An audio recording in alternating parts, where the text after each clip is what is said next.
officially Louis' End of the World vlog number 1. End of the world vlog. So it's the end of the world as we know it. Have you told the people you love that you love them?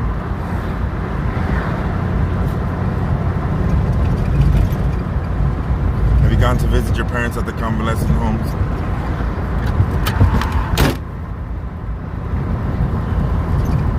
Have you said farewell to those that are ill? Have you kissed your kids goodbye? Have you made up with your loved one? These are all questions I ask because we are revengeful, hateful people. A race of people who claim to want love and claim to want peace, but do everything to get the opposite. People who prefer to be lied to than to be told the truth. People who look out for themselves instead of others, to only fuck themselves up, to only poison ourselves, and to never be proud of one's accomplishments, to hate how you look. But when death stares you in the face,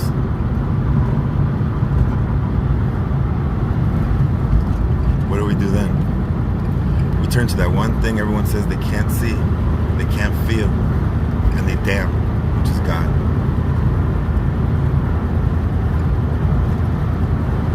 God puts these things in front of us to test us? No. I feel God lets life take its course and tells us and gives us what we need to overcome it. But then there's people that created that virus who had ill intent, and ill intent was met. If you wish for bad, bad will happen. If you wish for good, you have to fight for it. Bad is easy, good is hard. Good is very hard. We're born to learn to survive. Hit, bite, hate, mine. Those are all things that we have to be taught from a young age. So can you really blame those who don't feel that way, who aren't that way? They were never taught not to hit. They're never taught to love. They're never taught anything good. And we expect them to be quote unquote normal. Who is normal? Who's normal? Nobody. What is the line of normal? Even the most normalest person isn't normal to most people. Because there's no set way of being normal. We don't belong on this planet and we know it.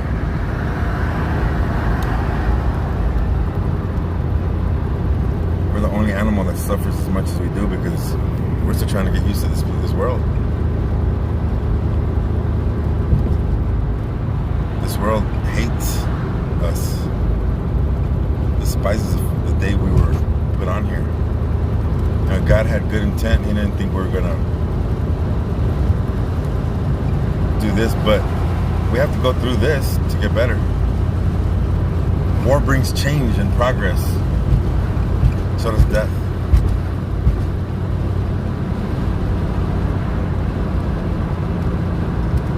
If you hate yourself, then go on, get sick, die. We don't want you here.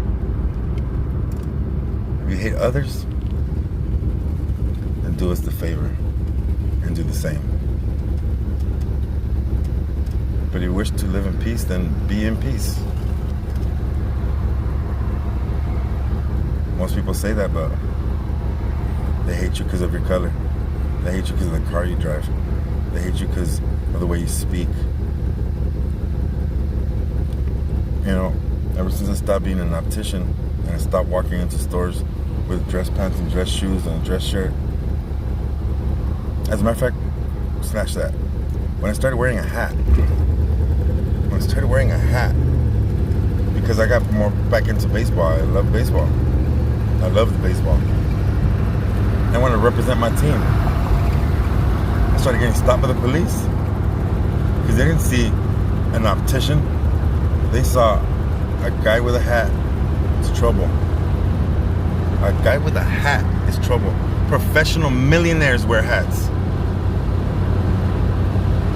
Professional millionaires wear hats. The people we adore and cheer for wear hats. But I'm on the street and I'm a thug now. Now imagine walking into a store looking like you were under a truck or on the street, because I do sometimes look like I live on the street. I do. I get followed in stores. I get hated upon. But when I take out those $600 I got in my pocket to pay a fucking 50-cent drink, I do wonder, do they think he stole that? Or do they think, oh, I was wrong about this guy? I think they think that they were wrong, because I carry myself in a manner that not a lot of people do, even professional people. I'm courteous. I'm extremely courteous, actually. I realize when I'm wrong, and I'm quick to apologize and mean it. But I'm also quick to get very mad. I guess it comes hand in hand, right? One so courteous could only be so nice, because you expect the same from people. When you show love, all you expect is love back, but you don't get that. Now, if you show love and then you're spiteful and hateful at the same time, then go fuck yourself. That's not what it's about. You can't show love and then talk shit or make people feel bad or throw things in people's faces. If somebody tells you something, why would you repeat that to someone else? If someone says something, if you're pushing something into someone's mouth and then they say it back because they either have no choice or they're just tired of you. Okay, all right, so I fucked 10 bitches. I don't know, whatever. And then hey, well, you told me you fucked 10 bitches. What the fuck? You're a dog. Get away from my wife or whatever. Like, you know what, nigga? You're the one that fucking says I did it, and I just fucking around said it too. You know, like, oh, but you said it. You know. You wanted me to be that person, so now I'm that person to you. When they can see the humility and the love that you have, and they hate it. They hate it so much. You know? When you show people your talents, and they hate you for it, it's like, it's not my fault. I love what I do, and I don't give a fuck but that's what I do. Like, and everybody who says that they don't give a fuck, they do. Even me.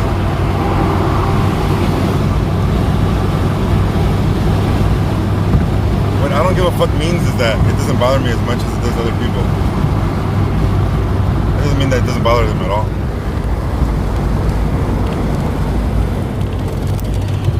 If someone says something that you don't like and you mention it to them and they apologize, that's the end of it.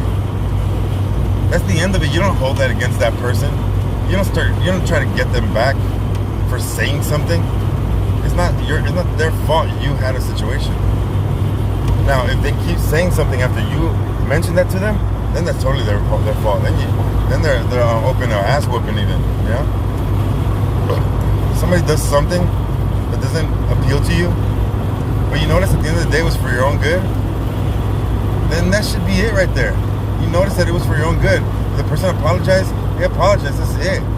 People are stupid. I am too. I do things, I act a certain way, and sometimes I think it's for the good, and sometimes it works out, and a lot of times it doesn't, because I go about things very differently than other people do. There's things I regret every day. There's ways I wish I wasn't. There's ways I wish I wasn't. But that's what makes you you. That's Miguel, that's Michael, that's Misha, that's Mike, that's Mickey, that's whatever you fucking call me. The 4-string king. Heartbeat Productions, Heartbreaking Functions. People try to help you. You try to help other people. Like I'm that kind of person where I may not go to you, but if you come to me and you ask me for help, and they always say when you have a time. When people say when you have time, that means that they've been shut down a lot by other people. They've been shut down a lot by other people, asking for help, and they're afraid that you're just another person that's not going to help them. If you ask me for help, man, right there, at that second, I'm going to do it right then and there. If you don't have the strength to do it at that time, then fucking don't ask. Don't ask. Because you're just wasting my fucking time. Because I'm going to come with it, I'm Mexican, and that means a little bit. You know what that means? That means that my dad said, do something, nigga, I'm going to do it at that moment. Because he didn't mean to do that shit tomorrow or in 2 minutes. He meant to do that shit right now. And that's just the way I am. Even my parents forget about that. They forget that they could just snap their fingers and I'm there and I'll do whatever the fuck they want me to do. They want me to think about shit. I can't think about shit. I better think about my fucking self. I don't know my address. Can you believe that? I don't know my address. People ask me my address and I said, let me give you the cross street because, and not even the cross street that's next to my street, the biggest cross street. Because I don't know the fucking name of the street that's next to me. I don't. I lived there in a place since I was 14, 15. Still gotta ask my parents and my brothers what's the name of that street over there. I don't know them. I'm just bad with that shit. Well, you tell me to go fucking cut the neighbor's yard over there because you owe them some money, I'll fucking go cut that yard and make that shit look nice. Quick too. They wouldn't even know I was there. You ask me to help you move your shit from your garage, I'll fucking move it. Help right there. You help me move your car, actually help me move your car, I'll fucking get up from a fucking deep sleep. Oh yeah. Well, I mean, if I get up from the deep sleep. And I'll fucking get up in my fucking boxer shorts and go push that fucking car and go back to sleep. You know what I'm saying? Like, it's that easy. And then there's people who make it feel like you're asking them to chop an arm and leg off. You know? If I work for you and you see me cleaning, you see me doing extracurricular things that are beneficial at the very end, grand scale of things, let me do it. Don't tell me to stop and that I'm stupid. Because you know what? Then I'm going to stop and think it's stupid, and then you're not going to like that I'm waiting right there for you to tell me what to do. If things are being done and I'm doing something else, say, hey man, I want you to do that right now, but get back to that later. Let's get on this right now. That's all you have to say. I'm not stupid for doing something that's good. I'm not. If I'm your neighbor and I say good morning, and you saw me and you heard me, you say good morning, motherfucker. You know why? Because if somebody was raping your wife or fucking trying to take your kids, guess who the fuck is gonna get up and do something? That neighbor that fucking looks like a fucking nerd, or the thug ass nigga right here? I ain't thug, I'm sorry. This gangster ass nigga that's right here. And I ain't even gangster either. I'm just thugger and more gangster than most gangsters and more thugs. I'll fucking run into a fire, and you know what? I ain't gonna come out burned. Because I ain't stupid either. But I'm gonna come out with your children and their little cat. Because I'm not afraid. I'm not afraid to walk away and not get any credit. I'm not afraid to not come out in the news. I'm not afraid. I don't give a shit. Thank yous don't help me at all. What does is good morning. That helps me. That helps me. Motherfuckers see me on a bicycle. I love to be on my motherfucking bicycle. Wait, imagine if I saw a bunch of niggas in their fucking running gear running around and I'm like, oh my god, they're gonna steal something. I'm on my bicycle. I don't have any tools on me. I don't have nothing on me. I'm not looking at people's cars. I'm not looking at your wives or your children. I'm not. I'm minding my own fucking business on my bike. If people want to fucking call the police on me or act like I'm some kind of thug. I once stopped the lady to ask her a question and she wouldn't put her window down. And I turned over to the left because I wanted to see who the fuck hit my car. I wanted them to see if they saw. And the guy inside the house ran inside his house. And I said, what are you running for? What are you running for? But then they got these skinny ass, faggot ass niggas with their spiky ass hair and their stupid ass Mustangs racing all over the street every night. They turn a blind eye. Why? Because they don't look big like I do. They don't wear white t-shirts like I do. I wear a white t-shirt because that shit makes me look sexy. I wear pro club shirts because they last. I wear fucking jeans and fucking corduroy pants or whatever they're called. Not corduroy, like you know, like Dickies and shit like that. Because they work. because that's how I grew up. To me, that's pretty. Some Air Force Ones, you know? Like, to me, that's nice. Some China Chucks. Chucks are weird for my feet, and they explode. But you know, some Adidas and stuff, and they think I'm a fucking gangster. I'm not. Have you talked to me? Have you heard me speak? I speak better than your children do. I'm more courteous, and I tell you what, I have more value than you guys do. Because at the end of the day, when your shit is on fire, turned around, I'm gonna gather up my fucking 300-pound strength, and I'm gonna flip that fucking car over and take you out. You know what the police is gonna do? They're gonna sit there and wait for your ass to burn and wonder what it is you did that caused that. Why they're gonna not get you any help. What did you do sitting in that car to get shot? So we don't give you no money. Fuck money. Right now with all this sickness, you hear about rich people getting sick? That money didn't do shit.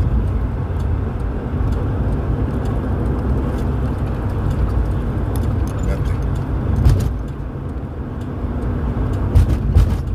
You know what does something? Love does something. Ask my brother.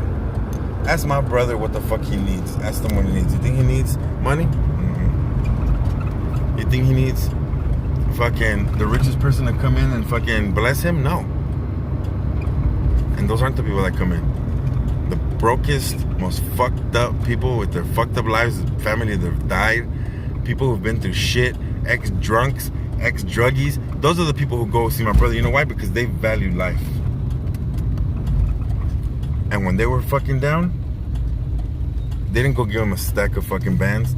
They gave him fucking love. And what does my brother do to give back? Nothing. He does nothing. No, he does something. He gives love back like a motherfucker. Look at this fucking ride. Look at this fucking ride. Look at this fucking car. It's almost brand new. I'm right here. I'm changing these spark plug wires today. A brand new 89 Trans Am GTA motherfucking side 5.7 350. That's what he gave me. For free. For free. And he said, just don't smoke in it. And what was I just doing right now? Smoking in it. Why? Because the end of the world, and we know it. That's why. Sorry, Louis. But I also got the thing for this, because smoking, if y'all didn't know, smoking fucks that shit up. Look at this. Just a little bit while I've had it. I ain't gonna lie, Louis. I've been smoking like a motherfucker in here. You know why? Because that's all I got.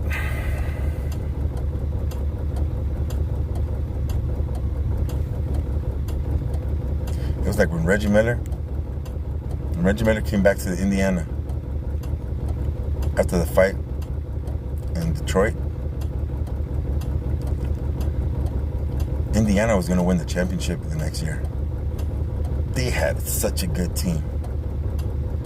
But everybody was gone. Everybody was gone. You know why they were gone? They were gone because Ben Wallace couldn't let go of the fact that Ron Artest was a badass motherfucker and he was fucking 1/4 of his size. He couldn't take it no more. It's not that Ron Artest was violent. Ron Artest was the way you want every basketball player to be. He won a championship for LA, motherfuckers. You're gonna tell me you don't want your best players to be like Ron Artest, fucking everybody's game up. Ron Artest gave it to Kobe every day. And then Kobe said, I want him on my team. I want him on my team. Why would you want a piece of shit on your team? Because he's not a piece of shit. But when Reggie Miller came back to Indiana, all he had was that ball, baby. You think he was going to ball that ball up? Man, Reggie Miller balled that year. But by that time, all the bench had already been fucking either hurt or something. And they had the third stringers up there. Third stringers and Reggie Miller. Reggie Miller had nothing left but to shoot that fucking ball. Because all his team was gone. But Reggie Miller was still right there. And the year before that, they have played so good. Barely got beat by Detroit because Detroit had a chip on the shoulder, man. Detroit, they were playing old school ball, man. Man. I remember a quote from Rip Hamilton. They said, hey, Rip, are you tired? And he said, if I'm tired, Reggie Miller must be exhausted. Rip can run. What happened to Rip Hamilton? Man, Rip could run. Rip was so skinny. His shoulders were so together. He fit through every screen, through triple screens. He would just go, yoop, yoop, yoop, yoop, yoop. Reggie Miller was running after his ass all day. But Reggie Miller was another dude with a weird body, man. Skinny, like runner body. That boy could run too, man. Shit. Rip Hamilton gave Reggie Miller the day of his life that day. That was something else, man. Boy, was that good basketball, man. Te mato de lejito como Reggie Miller. Oh. Louis Vlog. Doomsday. End of the world is come to an end, ladies and gentlemen. Number one. The end of the world is coming. Our view. Love everybody. Goodbye.